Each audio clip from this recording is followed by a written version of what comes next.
My intention with this presentation is to make it as practical for everyone as possible, so you can actually take some tangible stuff, bring it back home into your own developments and say, wait, that was a good idea, we should do the same, or that specifically is something that we're not doing, but we should be testing out. So that's kind of the core tenets of what this presentation is going to be about. First of all, it's awesome to be in Berlin. Actually, one of the reasons why I'm standing here is because of a Berlin-based company called GameDuel. We actually acquired their company or one of their outsourcing companies that they were outsourcing to in Thailand about 6 years ago. So without that and that connection to Berlin, I wouldn't be standing here today. So that's a bit exciting. But let me just run through myself, my own experiences, Playlab/Anino, and the kind of structural changes we've had over the years. And then I'll jump straight into all the exciting stuff that you can use about how to double and even multiply your social casino revenues via live operations. This is me, rating myself on a scale. I'm 90 out of 100 in digital marketing. I've allocated more than $4 million in user acquisition and in marketing spends across my short period in the gaming industry. I've been based in Asia for the last 8 years, Thailand specifically. And I'm 29 years old and I've got 4 cats. And there will be a couple of cat pictures just to lighten the mood throughout the presentation. So keep an attentive eye for that. So the background story of both Anino and Playlab is that I founded Playlab in around 2012 as a game studio. And as I mentioned earlier on, that was the outsourcing studio of GameDuel, who were based here in Berlin. And they were saying, we want to insource more stuff. So there was an opportunity to kind of take over this existing game studio in Thailand. And I don't think that was an opportunity anybody else had ever seen, because 4 or 5 years ago, there wasn't really that many game studios based in Thailand.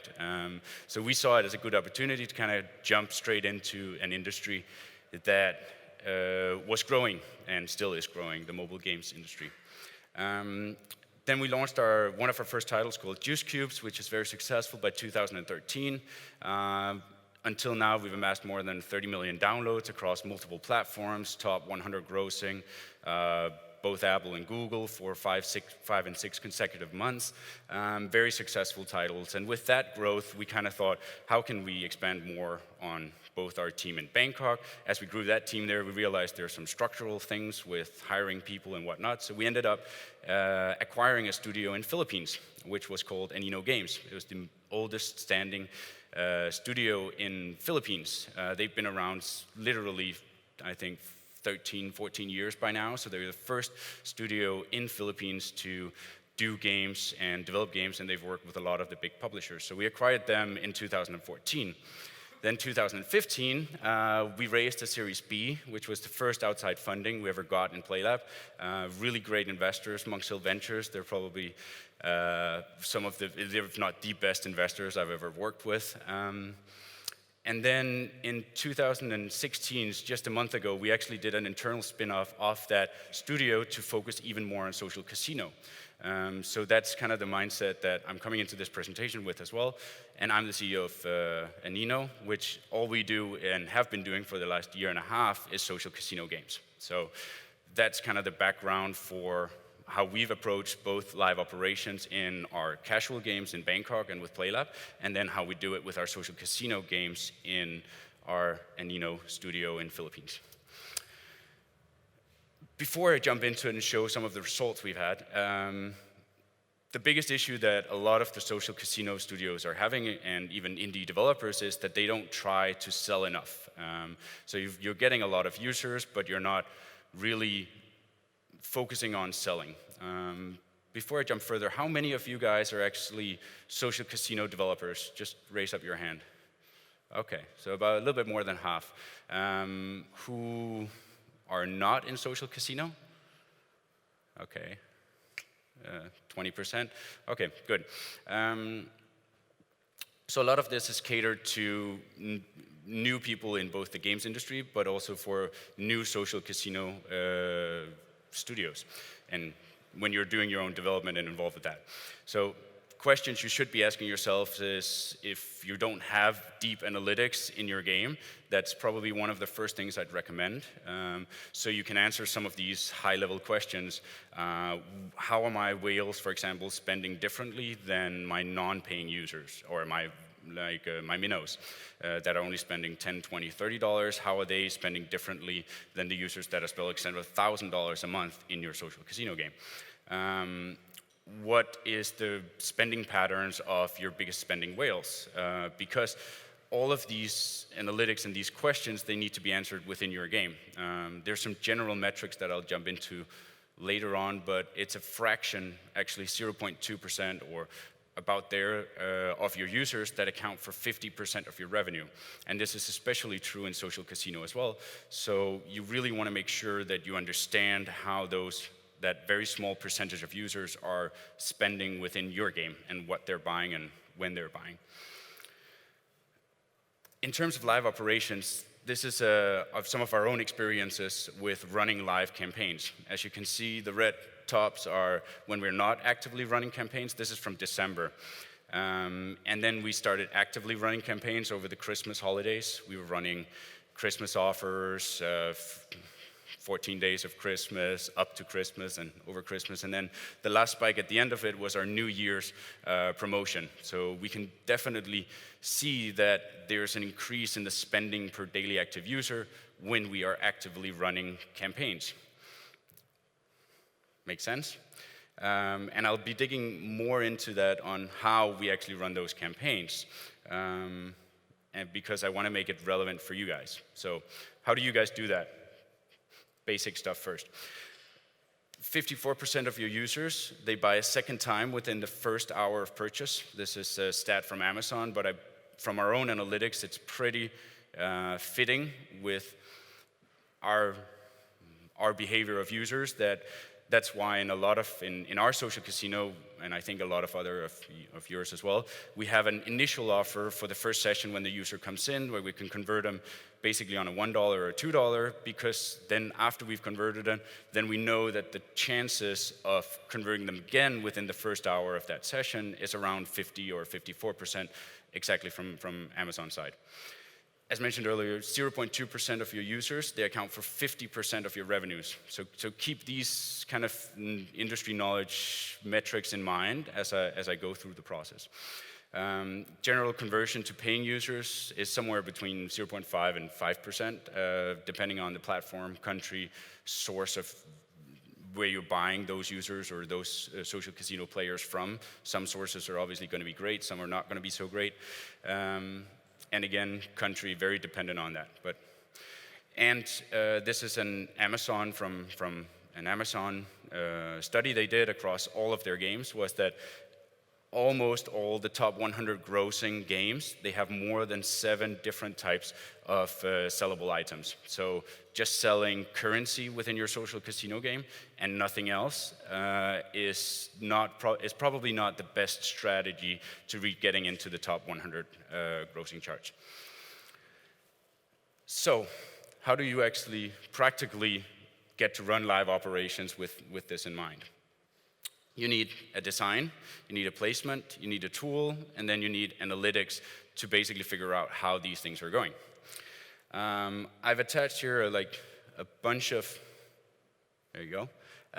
our own campaigns. So these are messages, and this is what I call campaigns as part of our live ops. Is when the user is playing the game, we basically give them some of these pop-ups, not all of them at once, one at a time, at a very specific time that fits in, or at least from our analytics, that fits with when they're most likely to be converting as a user. So some of these offers are, we have Friday sales, we have a New Year resolution, we have weekend rush, we have limited bundle offers, we have many different variations of campaigns that we present to the users at different times. Some users, some of the basic ones that you should be running if you're not running them already is startup offers, bundle offers, to get the users converted, because after they've converted, then you can focus on getting the second, the third, the fourth, and then it's basically like your retention metrics over time. It doesn't drop as much. So if you get them converted on the third purchase, we see that the drop after that is much, much, much, much less than the first to the second conversion. So that's how you can kind of time and say, these users who's converted once, they should get this specific offer, because that's how we can try to get them to the high value actions of basically buying 3 times or more, because then we know they stick around for a much longer time. But step 1, practically, is get a designer and get him building and doing 1 million of these different types of offers. And then when he thinks he's done, you basically tell him to continue doing what he's doing, but making customized for your coin store, so that the feeling of buying things for the user's experiences. We have a New Year weekend, as you can see on the first slide. That was the spike we saw. Christmas weekends were also, or that whole period is when we customized the coin store to fit with the seasonality of the game. It doesn't require that much of a designer to do, but it does require that you have a dedicated graphic guy to create all these different types of graphics for each of the events. That could be, we ran a Chinese New Year this month, last month, and then this month we'll run Valentine's and a bunch of other like seasonal specific things, just to kind of convert users more and they feel like there's something new happening in your game all the time. The last 3 slides is basically just graphics that are rotating in our Playlab casino slots in the lobby, so we can direct them towards certain games that we have. We had, for example, a specific slot machine for Christmas that was targeted for that, and that's why the synergy of actually having everything fit with a Christmas theme made users feel like they were, it was more interesting and more right now fitting for what they were going through with Christmas trees at home. There was Christmas trees in the game as well. So that's step 1, get your designer and get him doing a lot of these graphics. Step 2 is thinking about where do you actually place these offers to the users. Some of our experiments that we've done is not, a lot of people just think, oh, we'll just do it on startup, and that's a really good starting point, but I think you can be more creative in where you place these types of offers, and that will definitely limit the annoyance for the users and make it more relevant when you show these certain things. Some of those really good placements are after a failed purchase. You know the user has given the intent to buy something, something went wrong, then it's a great opportunity to try to bring them, to convert them again, or at least convert them for a final time. So giving them like an additional incentive to go through the hassle of trying again, I think makes a lot of sense. After they've purchased, you can do upsales. So if the user spends $10, you can give them buy for another $5 and you'll get this. In a way to get more revenue out of every purchase, or every purchase session, so to say, from your users.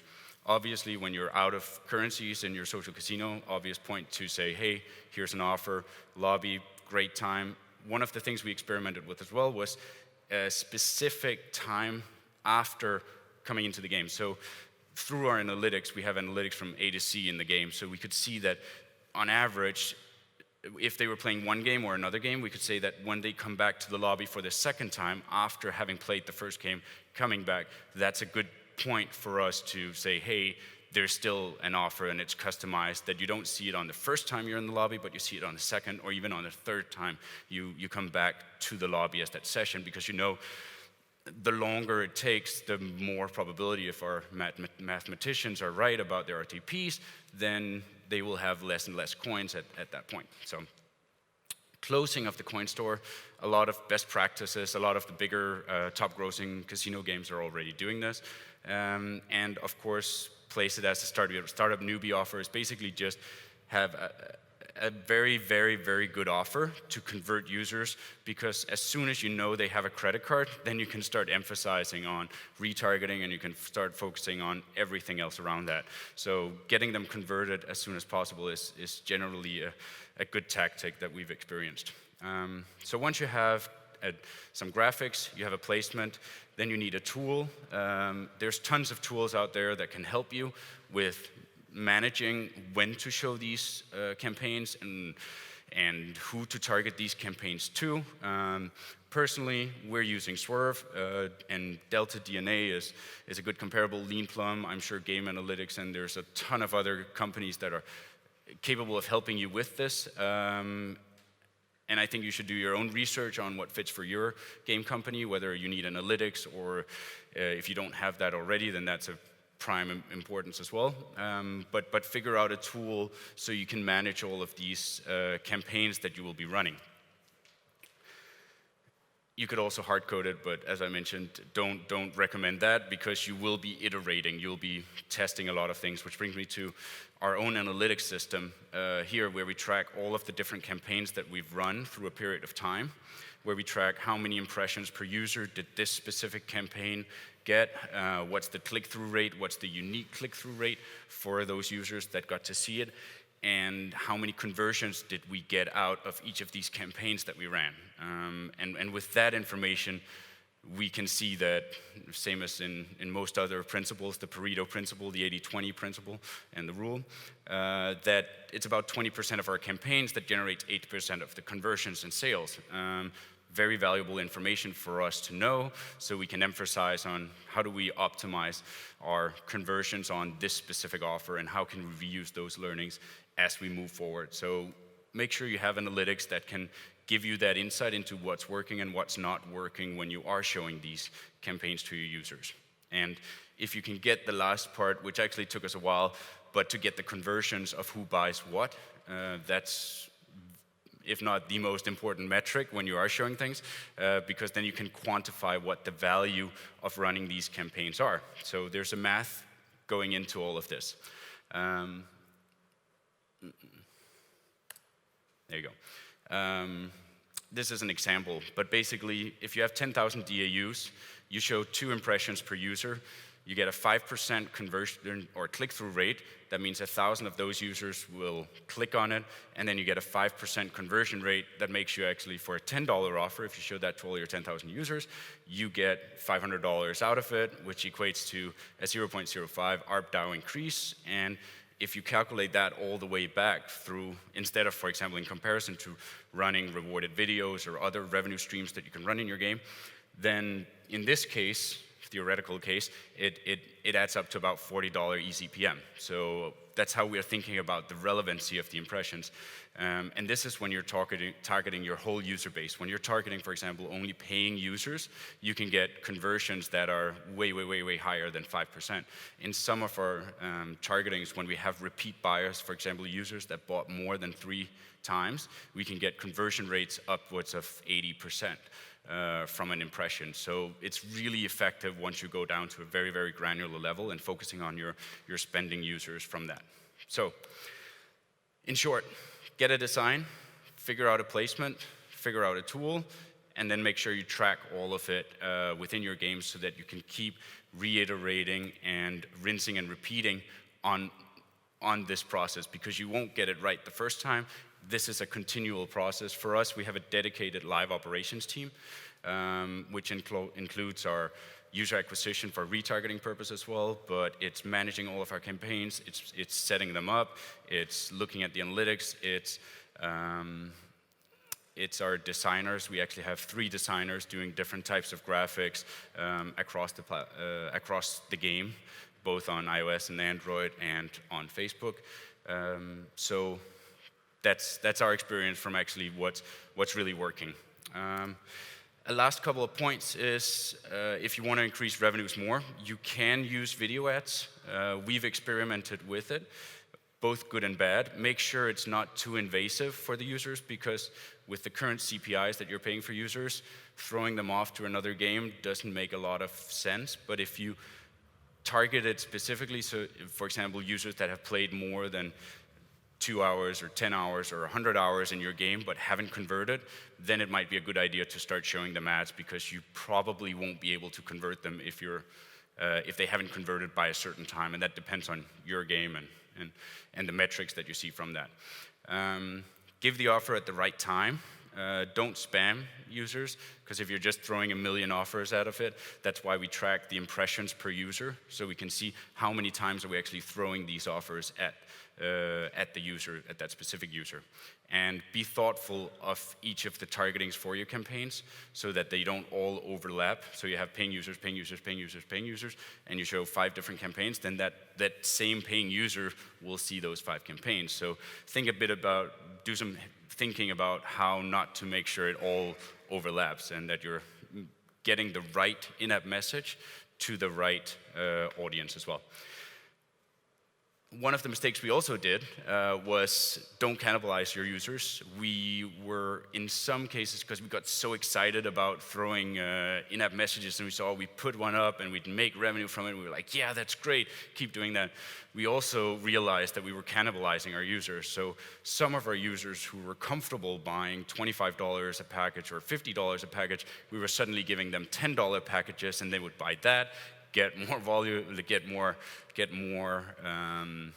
coins as part of that package, and then they wouldn't buy the $50 one, so they were actually spending less when we were giving them offers. So it's something to be very cautious about, and that's where your analytics comes into that, and figuring out the different user behaviors and what that user's spending limits are. Because that way you can customize that for users that are comfortable spending $25, you continue to give them $25 and not a $2 offer, because you will cannibalize your users doing it that way. And again, reiterate, it's 0.2%.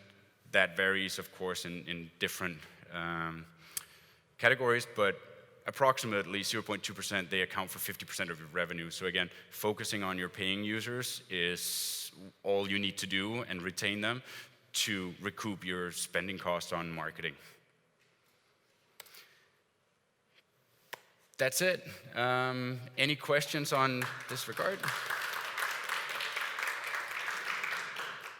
Hey, we're always concerned about discounting our currencies because people might just wait for the sale and not purchase when things are just full price and just say, well, I'll just wait till tomorrow because there's always a sale on Wednesday. How do you prevent from keeping your best customers from just waiting until you have a sale and sort of devaluing the value of your currency that way? It's a really good question of how basically we approach not devaluating the currency. One thing we're doing, we look at it at different segments of the users. So users that haven't converted, we throw everything we can, and that it's gradually better and better and better and better offers, because we want to make sure that we give them, if the user, for example, gets for $5, they get $10 value after 2 days, and then they get $10 value for $2, and then get $10 for $1, and it always becomes an exponentially better value offer for them. But then once they're converted, they go back straight into a segment for the second purchase to try to get them to that. The way I see it is what we've done so far, and I'm not sure that's the right way, but that is run offers every day. So we have Monday offer, Tuesday offer, Wednesday offer, Thursday offer, and that way there's always something new for the users. I think it's a problem that's more prevalent in the casual gaming, this is my own personal opinion, but in casual gaming than it is in social casino. In social casino, I think as long as it's more important to present them an offer than not to present them an offer, and then live with the potential devaluation of your currency from it. It's tricky. There's no real ideal solution from it, from my experience, but it is something just to be aware of, because we've also done, when we give 2 good offers, we see the next day that the revenue drops on that one, and I think that is something you just have to kind of tweak and adjust what your pricing points are within your game and how that fits with your RTPs and what bonuses you're giving to the users on top of all these things. So it's very much an economy holistic view you need to have on it. Yeah.